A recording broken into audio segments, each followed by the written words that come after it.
কেমন আছেন সবাই? আশা করি সবাই ভালো আছেন। আপনারা জানেন পূর্ব নির্ধারিত একটা ঘোষণা দেওয়া হয়েছিল যে আজকে আমরা অ্যাডভান্স ক্লাস নার্সিং কোচিং এর পক্ষ থেকে সিনিয়র স্টাফ নার্স ও মিডিয়ার নিয়োগ প্রস্তুতি বেসিক টু অ্যাডভান্স ক্লাস পরীক্ষা প্রস্তুতি উপলক্ষে আমরা একটি ফ্রি ক্লাসের আয়োজন করছি। আমাদের আজকের ফ্রি ক্লাস আর্টিকেল। এখন আমাদের সামনে উপস্থিত আছে শ্রদ্ধেয় Suman Kumar guide, assistant teacher English, Kazipur high school, Jessore. তো আপনাদের মাঝে এখন আর্টিকেল নিয়ে স্যার আমাদের একটি সুন্দর ক্লাস নেবেন। আপনারা আশা করি এই ক্লাসের মাধ্যমে বেশ উপকৃত হবেন বলে আমার বিশ্বাস। এবং আমাদের বর্তমান সময়ের প্রেক্ষাপটে আপনারা জানেন যে নার্সিং নিয়োগ পরীক্ষার জন্য এখন প্রায় 40,000 প্লাস অ্যাপ্লাই করছে। তো সেই জায়গায় নিজেকে যাচাই করার জন্য, নিজেরকে সেই পর্যায়ে নিয়ে যাওয়ার জন্য আপনাকে অবশ্যই প্রচুর পরিশ্রম করতে হবে। আপনি যত কম পরিশ্রম করবেন আপনি তত পিছনে থাকবেন। তো আমাদের স্যারকে অনুরোধ করবো, সুমন স্যারকে অনুরোধ করবো তার ক্লাসটি পরিচালনা করার জন্য। ধন্যবাদ সবাইকে। আসসালামু আলাইকুম ভিউয়ার, অনেক অনেক স্বাগত জানিয়ে আজকের ক্লাসটি শুরু করছি। তো আজকে আমরা ক্লাস করব আর্টিকেলের উপর। তো অ্যাকচুয়ালি আর্টিকেল গ্রামার একটা টপিক। আমি জানি যে নার্সিং যারা আপনারা এই পরীক্ষাটা দিবেন আপনারা সবাই ইংলিশ ভার্সনেই পড়াশোনা করছেন, সেটা আমি জানি যে এই ইংলিশগুলো আপনাদের কাছে একেবারেই পানির মতো মনে হবে। তো আসলে আপনাদের ভার্সনটা ইংলিশ, তো এখানে গ্রামার থেকে পরীক্ষায় প্রশ্ন আসে, যার কারণে আমাদের আসলে কোন কোন টপিক থেকে প্রশ্নগুলো করা হয় সেই টপিকের উপরে আমরা আলোচনা করব। তো সব থেকে বড় কথা হলো যে আপনাদের পরীক্ষা হয়তোবা আর 1.5 থেকে 2 মাসের মধ্যেই অনুষ্ঠিত হয়ে যাবে। তো আপনার সারা জীবনের যে একটা অর্জন, অর্থাৎ আপনি যে এত কষ্ট করে নার্সিং পড়লেন, তো আপনার এই অর্জনটা দেশের সেবায় কাজে লাগাতে হলে অবশ্যই আপনাকে এই নিয়োগ পরীক্ষায় উত্তীর্ণ হতে হবে। কারণ আপনি যখনই নিয়োগ পরীক্ষায় উত্তীর্ণ হবেন ঠিক তখনই কিন্তু আপনি দেশের সেবা করার সুযোগ পাবেন। তো আমরা আর কথা বাড়াবো না, আমরা চেষ্টা করব আর্টিকেলের উপর মোটামুটি একটা ক্লাস করার। তো আমি আবারও বলছি যে আসলে আর্টিকেল একেবারেই পানির মতো, কারণ আপনারা যেহেতু ইংলিশ ভার্সনে পড়াশোনা করেছেন, একটু শুধু যদি আপনারা রিভিশন দেন তাহলেই হবে। তো চলুন আমরা ক্লাসটি শুরু করি। তো আমরা আসলে সরাসরি ক্লাসে চলে এসেছি। তো তার আগে আমরা আর্টিকেল নিয়ে একটু কথা বলবো যে আসলে আর্টিকেল কি। তো আর্টিকেল হলো সেই ওয়ার্ডগুলো, যে ওয়ার্ডগুলো অন্য কোনো ওয়ার্ডের অর্থাৎ নাউনের আগে বসে তাকে নির্দিষ্টতা অথবা অনির্দিষ্টতা দান করে। তো সেই হিসাবে আমরা সংক্ষেপে বলতে পারি AND, এই তিনটিকেই আর্টিকেল বলে। অর্থাৎ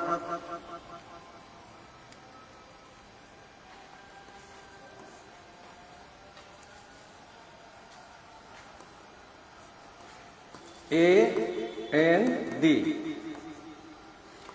তো সংক্ষেপে যদি আমরা বলি যে AND, এই তিনটিকে আর্টিকেল বলে। কিন্তু আসলে এই আর্টিকেলের কাজটা কি এবং আর্টিকেল কোথায় কোথায় ব্যবহার করা হয় সেই বিষয়গুলো আমাদের জানতে হবে। বিশেষ করে আমাদের এক্সামে আসলে কোন প্যাটার্নে কোশ্চেন করা হয়, তো সেই প্যাটার্ন অনুযায়ী আমাদের আলোচনাটা করতে হবে। তো দেখুন, আমরা প্রথমেই আমাদের লেকচারের যে প্রথম একটা কোশ্চেন দেওয়া আছে যে হি ইজ ড্যাশ অনেস্ট ম্যান, অর্থাৎ এখানে আপনাকে ফিল ইন দ্য ব্ল্যাঙ্কস করে দেওয়া হয়েছে। এখানে অপশন আছে A and B, no article, অর্থাৎ সঠিক উত্তরটা কিন্তু আপনাকে এখান থেকে অ্যান্সার করতে হবে।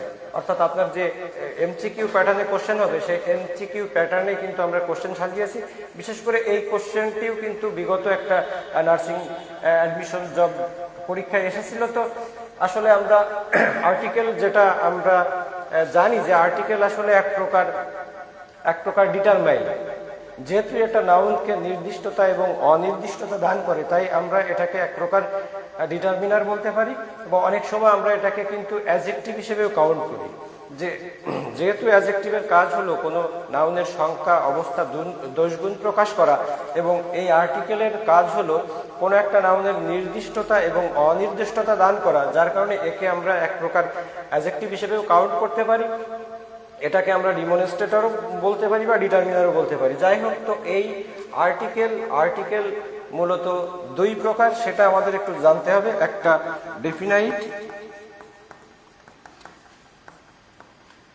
ডেফিনাইট আর্টিকেল এবং একটা ইনডেফিনাইট আর্টিকেল। এখন ডেফিনাইট কি সেটা আপনারা সবাই জানেন যে ডেফিনাইট অর্থাৎ নির্দিষ্ট। তো ডেফিনাইট আর্টিকেল ডি এবং ইনডেফিনাইট আর্টিকেল এ এবং অ্যান। এখন এই ডেফিনাইট আর্টিকেল কখন বসে? ডেফিনাইট আর্টিকেল কোনো নির্দিষ্ট ব্যক্তি, বস্তু বা নির্দিষ্ট কাউকে বোঝানোর জন্যই আমাদের সবসময় আমরা দি ব্যবহার করি। এবং অনির্দিষ্ট কোনো কিছু বোঝানোর জন্য, সেটা ব্যক্তি হোক, বস্তু হোক, কোনো জিনিস হোক, এবং সেটা যদি সিঙ্গুলার কাউন্টেবল নাউন হয়, তো সেই ক্ষেত্রে আমরা এ এবং অ্যান ব্যবহার করি।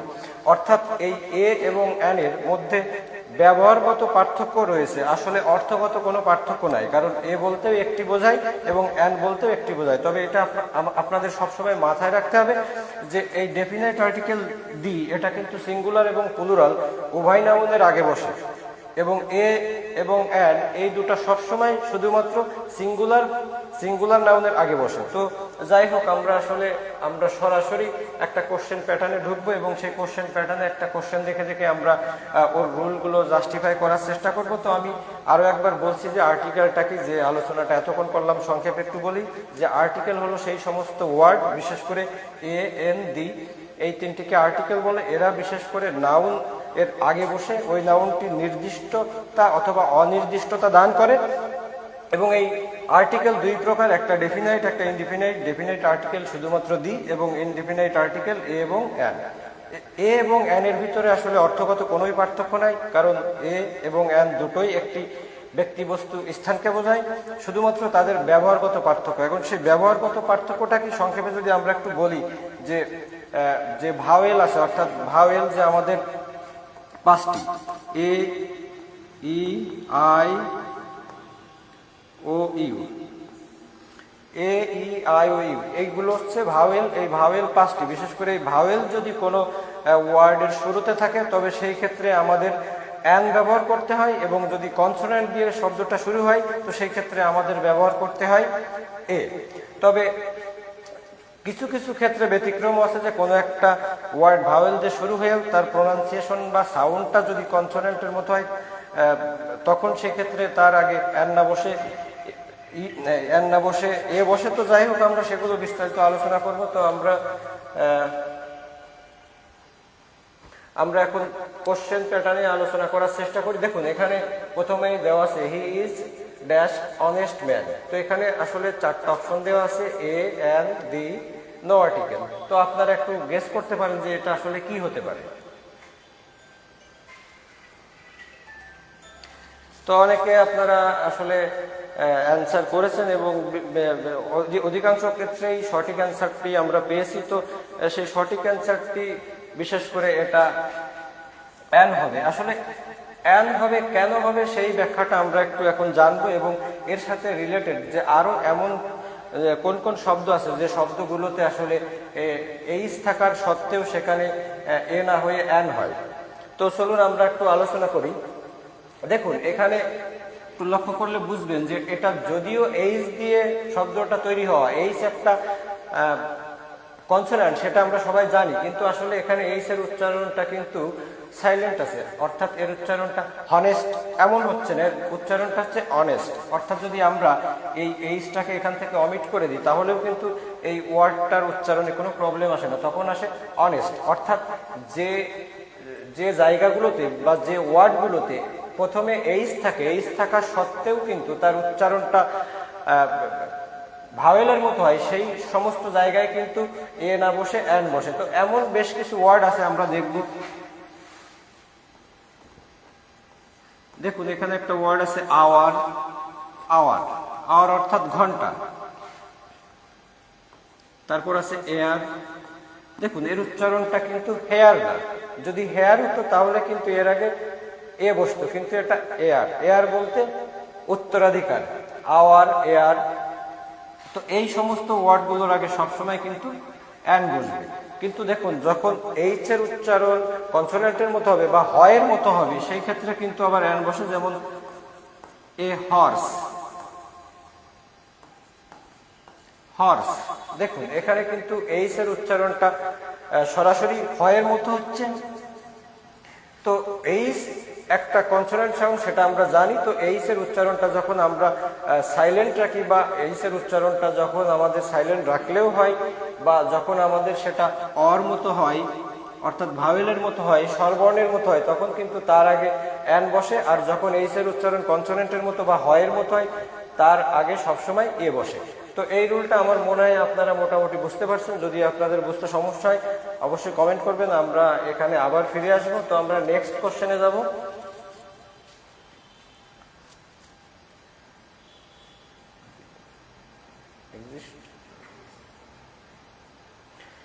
তো দেখুন, আমরা 2 নম্বর কোশ্চেনে আসছি। তো কোশ্চেনটা আপনারা অবশ্যই একটু ভালো করে পড়বেন। কোশ্চেনটা she bought dash umbrella yesterday. এখানে 4টা অপশন আছে, a, an, the, no article. এখন আপনারা একটু অবশ্যই কমেন্ট করে জানাবেন যে এই বিষয়টা বা এই উত্তরটা সঠিক উত্তর কোনটা। তো সঠিক উত্তর আমি কয়েকজনের উত্তর দেখব, দেখে আমরা এই বিষয়টা আলোচনা করব। তো আমি আবারও পড়ছি, এটা she bought dash umbrella yesterday, অর্থাৎ সে গতকাল একটা ছাতা নিয়ে এসেছিল। তো এই আমব্রেলা এর আগে আসলে কোন আর্টিকেলটা হবে, এই অপশন থেকে আপনারা একটু চেষ্টা করুন।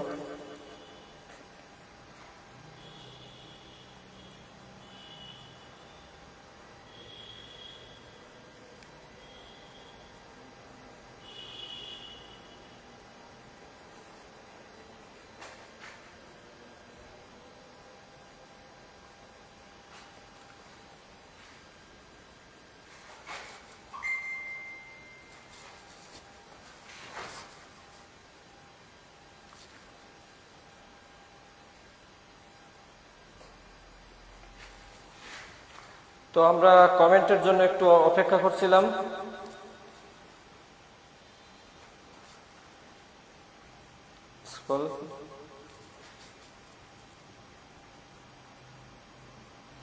দেখুন, এটাও কিন্তু অত্যন্ত সহজ একটি প্রশ্ন এবং এর উত্তরটা অনেক সহজ। তো এখানে আসলে আলোচনা করার বিষয়টা এখানটাই, যে আসলে দেখুন এখানে প্রথমে কিন্তু ইউ আছে। তো ইউটা কি? ইউটা ভাওয়েল, অর্থাৎ আমরা যে ভাওয়েল কথা বলেছি যে 5টা ভাওয়েল, 5টা এ, ই, আই, ও, ইউ। তো দেখুন এই ইউটা কিন্তু ভাওয়েল। তো যার কারণে ভাওয়েলের আগে সবসময় অ্যাজ ইউজুয়াল আমাদের কি বসে? সবসময় আমাদের অ্যান বসে। তো এখানে she bought a umbrella, an umbrella, the umbrella, no article. তো অবশ্যই এটা কিন্তু আমাদের সঠিক উত্তর হবে অ্যান। কিন্তু এখানে অনেকেই আপনারা বলতে পারেন যে এখানে ইউ থাকলে অনেক সময় এ বসে। তো সেখানে আসলে কখন এ বসে সেটা একটু আমাদের আলোচনা করার বিষয়। তো বিশেষ করে দেখবেন যে এই ইউ এর উচ্চারণ যদি ইউ এর মতোই হয়, তো ইউ এর উচ্চারণ যদি ইউ এর মতোই হয়, তো সেই ক্ষেত্রে কিন্তু আপনার অ্যান না বসে এ বসে। তো যেহেতু এখানে ইউ এর উচ্চারণটা ইউ এর মতো হচ্ছে না, আমব্রেলা আর মতো হচ্ছে, অর্থাৎ যখন ইউ এর উচ্চারণ আর মতো হয়, তো সেই ক্ষেত্রে কিন্তু অ্যান বসে। তো কোন কোন ওয়ার্ডগুলো যে আসলে ইউ এবং তাদের উচ্চারণটা ইউ এর মতো, তো আমরা এমন কিছু শব্দ দেখবো। তো বিশেষ করে যদি আমরা বলি যে ইউনিভার্সিটি, দেখুন এখানে ইউনিভার্সিটি, এটা কিন্তু ইউ এর উচ্চারণটা ইউ এর মতোই হচ্ছে, যার কারণে এক্ষেত্রে কিন্তু এন না বসে এখানে এ বসে। তারপর আপনারা দেখুন ইউ, দেখুন এখানে কিন্তু একটা ভাওয়েল আছে, ই ডাব্লিউ ই, ইউ। এই ইউ মানে কি? ভেড়ি। ভেড়ি বলতে আসলে ভেড়ার ফিমেল জেন্ডার বোঝানো হচ্ছে। তো দেখুন এখানে ই দিয়ে কিন্তু ওয়ার্ডটা শুরু হয়েছে যে ইউ, অর্থাৎ ই থাকার সত্ত্বেও এর উচ্চারণটা কিন্তু ইউ এর মতো হচ্ছে। অর্থাৎ ইউ এর মতো যদি কোনো উচ্চারণ হয়, সেটা যদি ভাওয়েল হয়, তারপরেও তার আগে আমরা সবসময় এ বসাবো। তাহলে এ ইউনিভার্সিটি স্টুডেন্ট আমরা বলতে পারি, a university student, A you একটি ভেড়ি। তো এটাই ছিল মূলত 2 নম্বর রুল। তো আমরা কমেন্টের জন্য অপেক্ষা করছিলাম, কমেন্ট আমরা বেশ কিছু পেয়েছি এবং অধিকাংশ ক্ষেত্রে সেটা সঠিক উত্তর এসেছে। তার মানে বোঝা যাচ্ছে যে আপনাদের মোটামুটি আর্টিকেল সম্পর্কে ধারণা আছে। তো সেটা ভালো লাগছে জেনে। তো আমরা 2 নম্বরে যাব।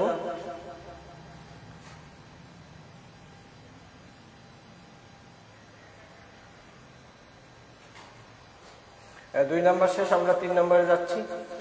তো দেখুন এখানে 3 নাম্বার কোশ্চেনটা আমি একবার পড়ে দিচ্ছি বা আপনারাও পড়ে নিতে পারেন। I saw dash one eyed man.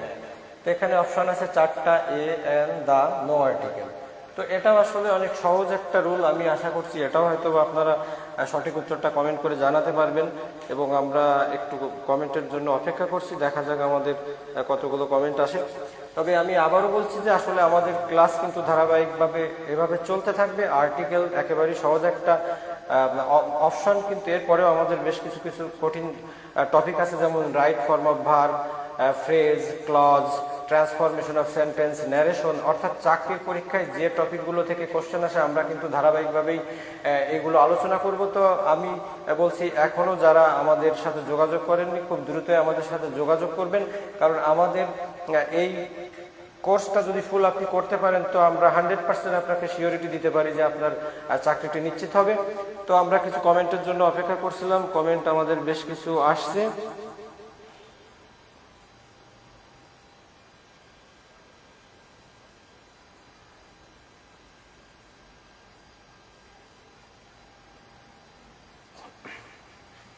তো দেখুন আসলে এখানে আমাদের যখন অ্যান্সার করতে হবে তখন আমাদের কি দেখতে হবে, আমাদের আর্টিকেলটা আসলে সঠিক আর্টিকেল কোনটা বসবে আমাদের সবসময় দেখতে হয় যে ওই আর্টিকেলটা কোন নাউনের পূর্বে বসছে। তো আসলে এখানে নাউনটা কি,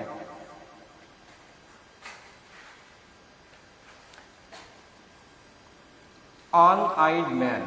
তো দেখুন I saw dash one eyed man. তো দেখুন এখানে অন আইড ম্যান বলতে এক চোখা লোক বা এক চক্ষু বিশিষ্ট। তো এই এক চক্ষু বিশিষ্ট বলতে আসলে যে মানুষরা এক চোখ অন্ধ সেই লোকগুলোকেই বোঝায়। তো এখানে একটু আলোচনা করার বিষয় আছে যে আসলে এখানে আই না হয়ে আইডটা কেন হলো, যে অন আইড ম্যান। তো এই আই বলতে আসলে চোখ, সেটা নাউন। তো যখন আইড হয় তখন কিন্তু সেটা অ্যাডজেক্টিভের মতো কাজ করে। দেখুন টোটালটা কিন্তু একটা অ্যাডজেক্টিভ, যে অন আইড ম্যান কেমন মানুষ, এক চোখা মানুষ। তো এখানে একটু আলোচনা করে রাখি, ম্যানটা নাউন। তো বিশেষ করে আমরা যখন নাউনের কাছে কেমন দিয়ে প্রশ্ন করি তো উত্তর হিসেবে যে অংশটুকু আসে সেটাই কিন্তু হয় অ্যাডজেক্টিভ হয়, না হলে সেটা পার্টিসিপল হয়। তো আমাদের মূল দেখার বিষয় হলো অন। তো আপনারা জানেন যে ও অন, ও কিন্তু একটা ভাওয়েল, অর্থাৎ এ ই আই ও ইউ, ও একটা ভাওয়েল হওয়া সত্ত্বেও এখানে অ্যান্সারটা কিন্তু এন না হয়ে আমাদের এ হবে। এইটুকু একটু মনে রাখতে হবে যে আসলে সকল ও দিয়ে গঠিত শব্দের আগে কিন্তু এন বসে।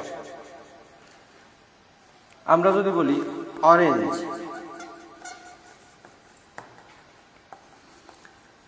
অ্যান অরেঞ্জ, অরফান,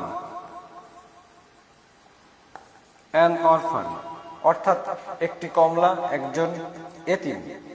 তো বিষয়টা হলো যে ও দিয়ে গঠিত হওয়া সত্ত্বেও অনের আগে কিন্তু আমাদের এন না হয়ে এ হচ্ছে। কেন হচ্ছে আসলে এটা আমাদের মাথায় রাখতে হবে যে এই ওর উচ্চারণটা যদি ওয়াইয়ের মতো হয়, ওর উচ্চারণটা যদি ওয়াইয়ের মতো হয় তো সেই ক্ষেত্রে আমাদের কিন্তু এন না বসে এ বসে। তো দেখুন এখানে ওয়ান উচ্চারণটা কিন্তু এরকম, এই যে ওয়ান এটা এরকম হয় ওয়ান, যার কারণে আমাদের এখানে কিন্তু ওয়ার মতো উচ্চারণ আসার কারণে আমাদের এন না বসে এ বসেছে। এটাই হচ্ছে এর রুল।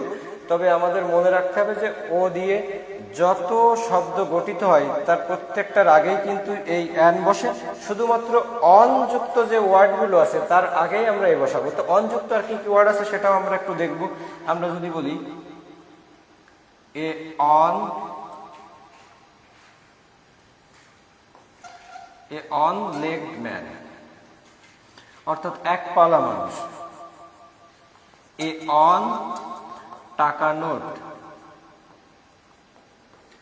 অর্থাৎ 1 টাকার নোট।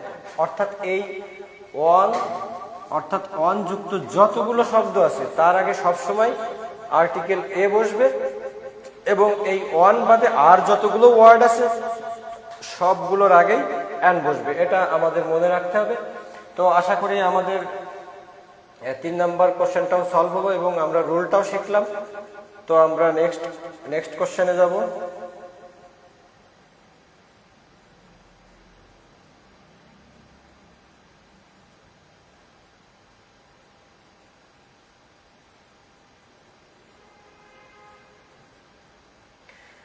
তো আমরা 4 নম্বর কোশ্চেনে চলে আসছি। তো আমি 4 নম্বর কোশ্চেনটা সলভ করার আগেও আপনাদের একটু সুযোগ দিতে চাই। অবশ্যই আপনাদের যদি সঠিক অ্যান্সারটা জানা থাকে কমেন্ট করে জানিয়ে দিবেন, কারণ আপনাদের কমেন্ট আসলে মোটামুটি আমাদের ভালো লাগে, আমাদের ক্লাসের প্রতি একটা আগ্রহ লাগে যে না আমাদের ক্লাসটা কেউ শুনছে বা দেখছে।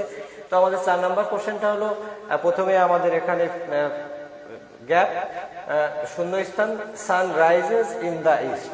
তো এই সেন্টেন্সটা দেখুন একটা চিরন্তন সত্য কথা যে সূর্য পূর্ব দিকে উদিত হয়। তো এটা একটা চিরন্তন সত্য কথা। তো এটা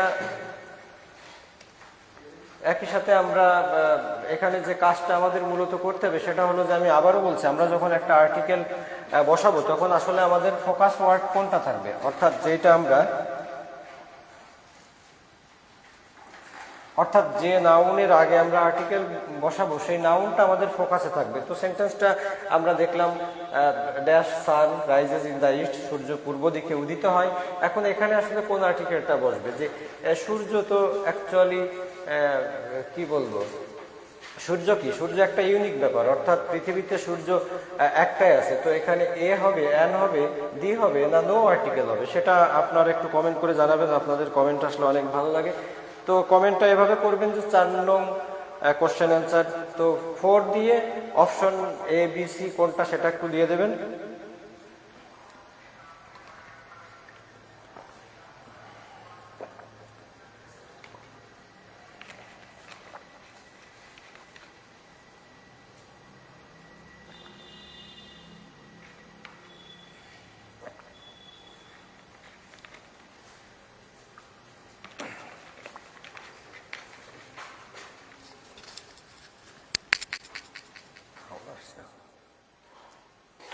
তো আপনারা অবশ্যই কমেন্ট করে একটু জানাবেন যে আসলে আমাকে শুনতে পাচ্ছেন কিনা, বা আমাদের সাউন্ড প্রোগ্রাম কোনো ডিস্টার্ব হচ্ছে কিনা সেটা আপনারা অবশ্যই একটু জানাবেন। তো আমরা আসলে খুব বেশি কথা বাড়াবো না। তো সঠিক অ্যান্সারের করার জন্য আপনাদের একটু সুযোগ দিয়েছিলাম। তো আপনারা অনেকেই কিন্তু সেই অ্যান্সারটা করেছেন। তো আসলে এখানে সঠিক অ্যান্সারটা হবে দা। এখন আসলে আমরা আলোচনা করব যে এখানে দাটা কেন হবে। The sun rises in the east, অর্থাৎ সূর্য পূর্ব দিকে উদিত হয়। তো দাটা আসলে কেন আসবে সেই বিষয়টা আমরা আলোচনা করব। তো এর আগে যে আমরা 3 নম্বর পর্যন্ত যে রুলগুলো দেখেছিলাম সবই প্রায় এ এবং এন এর ব্যবহার। এই প্রথম আমাদের একটা দার ব্যবহার আসলো। তো দাটা কি আমি বলছিলাম, এটা ডেফিনাইট আর্টিকেল, ডেফিনাইট আর্টিকেল অর্থাৎ নির্দিষ্টতা দান করে দা। তো এই যে সূর্য, the sun rises in the east, এই দা হওয়ার কারণ কি, সূর্য তো একটা, সেখানে তো এও হতে পারতো যে a sun rises in the east, একটা সূর্য পূর্ব আকাশে উদিত হয়। তো আসলে এর রুলটা হলো যে পৃথিবীতে যা কিছু একটা, যা কিছু একটা, যা কিছু একটা বা ইউনিক, পৃথিবীতে যা কিছু একটা বা ইউনিক তার আগে সবসময় দা বসে। তো যা কিছু একটা এরকম আর কি আসে, আমরা যদি একটা সেন্টেন্স লিখি, the moon shines at night, অর্থাৎ দেখুন আমি একটা সেন্টেন্স লিখলাম, the moon shines at night, সূর্য রাত্রে কিরণ দেয়। তো দেখুন সূর্য কিন্তু পৃথিবীতে একটা, তো চাঁদও পৃথিবীতে একটা। তো এইভাবে যদি আমরা বলি যে the earth move round the sun, অর্থাৎ পৃথিবী সূর্যের চারিদিকে ঘোরে, অর্থাৎ পৃথিবী সূর্যকে কেন্দ্র করে ঘোরে। তো দেখুন সেই ক্ষেত্রে আমাদের আর্থের আগেও দা বসতো, আমাদের সানের আগেও দা বসতো। তো কেন, দা আর্থ, পৃথিবীও একটা, দা সান সেটাও একটা। তো আমরা দেখলাম বিশেষ করে পৃথিবীতে যা কিছু একটা এবং ইউনিক তার আগে সবসময় দা বসে। তো এখানে আরো বেশ কিছু ওয়ার্ড আছে যেগুলো যদি আমাদের পর্যায়ক্রমে আসবে। তো আমরা যদি বলি দা প্ল্যানেট, অর্থাৎ গ্রহ, দা মুন, দা সান, দা আর্থ। তো এইভাবে শুধু আসলে আরো বেশ কিছু রুল আছে, আমরা পর্যায়ক্রমে সেগুলো যাব। তো আমার মনে হয় 4 নম্বর রুলটা আপনারা বুঝতে পারছেন। তো আমি আরো একবার বলি, the sun rises in the east, এখানে দা হওয়ার কারণ হলো পৃথিবীতে যা কিছু একটা এবং ইউনিক সবসময় তাদের আগে দা বসে।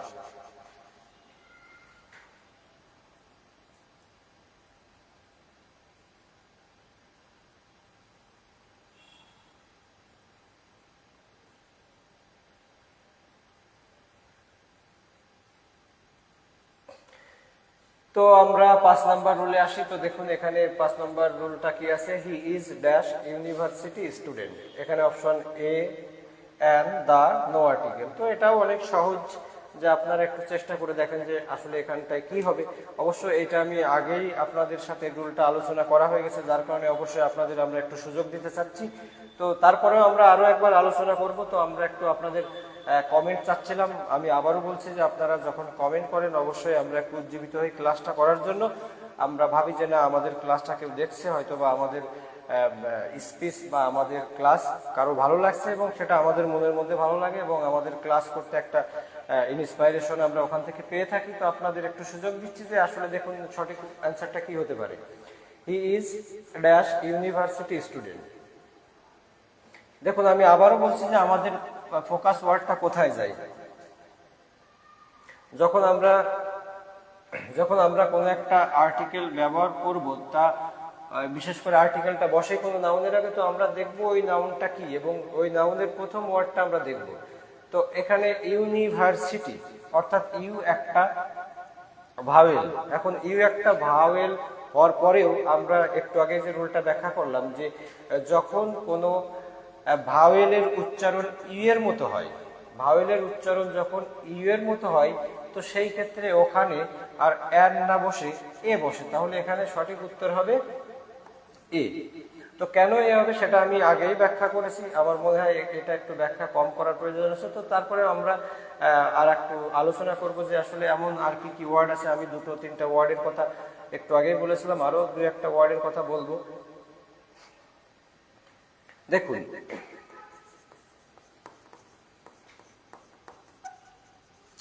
ইউরোপিয়ান।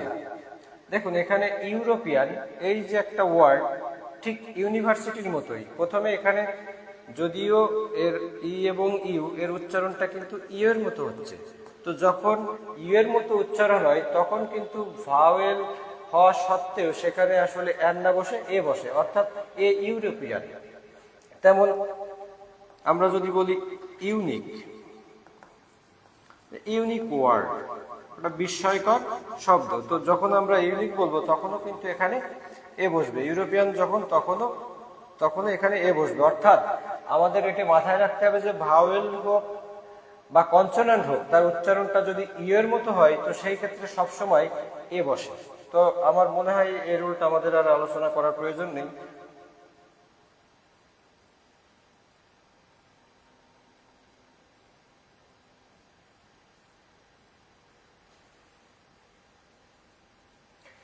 তো আমরা 6 নম্বর রুলে আসছি। তো বরাবরের মতো এবারও আপনাদের একটু সুযোগ দিচ্ছি যে আপনারা অবশ্যই কমেন্ট করে জানিয়ে দিবেন, she is dash best girl in the class, a an the no article. আসলে এটা কি হবে সেটা আপনারা, এটা অনেক সহজ আছে। আমি আশা করি যে ম্যাক্সিমাম আপনারা এটা পারবেন সঠিক অ্যান্সারটা করতে। তো আমরা 2-1টা কমেন্ট দেখার চেষ্টা করছি, আপনারা অবশ্যই একটু কমেন্ট করবেন।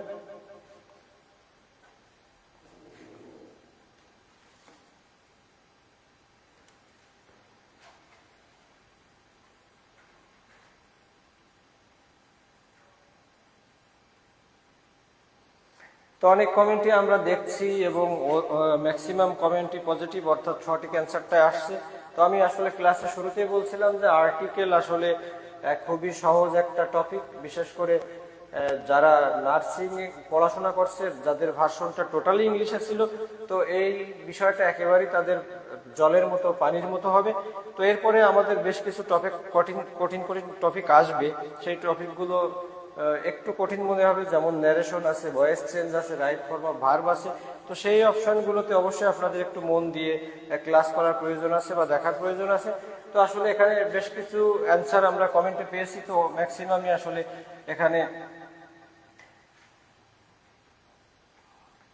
সি নাম্বারটাকে কারেক্ট করেছে। এখন আসলে সি নাম্বারটাকে কারেক্ট করার কারণটা কি, সেই বিষয়টা আমরা একটু আলোচনা করব। আপনারা অবশ্যই সবাই জানেন, তো তারপরে আর একবার রিভিশন হয়ে যাবে অনেকেই যারা জানেন না তাদের জন্য। তো বিশেষ করে দেখুন, আমি আবারও বলছিলাম যে আমরা যখন আর্টিকেলটা বসাবো তারপরে আসলে নাউনটা দেখব। তো আমরা যদিও বারবারই বলছি যে আর্টিকেলটা নাউনের আগে বসে ওই নাউনটাকে নির্দিষ্টতা অথবা অনির্দিষ্টতা দান করে। তো এই ক্ষেত্রে দেখুন এখানে কিন্তু গার্ল, তো গার্লটা নাউন, তো গার্লের আগে কিন্তু কি আছে, বেস্ট।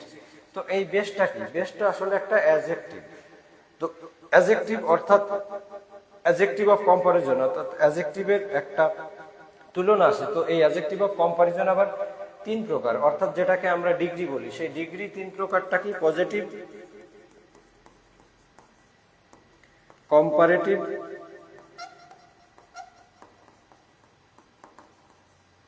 এবং সুপারলেটিভ। তো আসলে এই আলোচনাটা আমরা কেন করছি, যেহেতু আমাদের একটা ডিগ্রি থেকে কোশ্চেন আসছে, বলা যায় যে গার্ল হলো নাউন, নাউনের আগে যে শব্দটা বেস্ট সেটা অ্যাডজেক্টিভ।